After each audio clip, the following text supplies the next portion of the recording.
শুধু সকাল বিকাল দুই বেলা যদি আমার খাবারের বন্দোবস্ত হয়, আমি আর নবীর লক ছাড়ি না। আমার আনসার সাহাবারা ক্ষেত খামারের কাজ করত, আমার মুহাজির সাহাবারা ব্যবসা করত, আর আমি নবীর সাথে সাথে থাকতাম।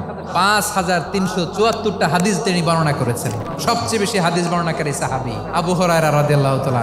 বিড়ালের বাবা কি করতেন? খালি হাদিস মুখস্থ করতেন। হাদিস প্রিজার্ভেশনের কাজে বিশ্বনবী ওনাকে কাজে লাগিয়েছেন। উনি একদিন বলেন, ইয়া রাসূলুল্লাহ আসমাউ মিনকা কাসীরান ফালা আহফাজু। নবী অনেক কথা শুনি, আমার মনে থাকে না। বিষ্ণু বললেন, তাই তোমার চাদরটা বিছাও। আবু হুরায়রা বিছালেন। বিশ্বনবী হাত বুলায় দিলেন। এরপরে অনেক হাদিস বর্ণনা করলেন। আবু হুরায়রা বলে, তারপর থেকে বিশ্বনবী যাই বর্ণনা করে আমি শুনি আর একটাও ভুলি না। এখন সুবহানাল্লাহ। বিশ্বনবী ওনাকে নবীর এই যে লক্ষ্য হাদিস প্রিজার্ভেশনের এই দায়িত্ব দিয়েছেন সাইয়েদনা আবু হুরায়রা রাদিয়াল্লাহু তাআলা। আপনারা কি খেয়াল করেছেন কত বড় চৌকস ট্যালেন্ট হান্টার ছিল আমার নবী? এক একজনের এক এক ট্যালেন্ট, এক একজনকে এক এক দায়িত্ব দিয়েছেন, এক একজনের প্রতিভাকে এক একভাবে বিকশিত হওয়ার সুযোগ দিয়েছেন। আওয়াজ করে বলেন ঠিক কি না?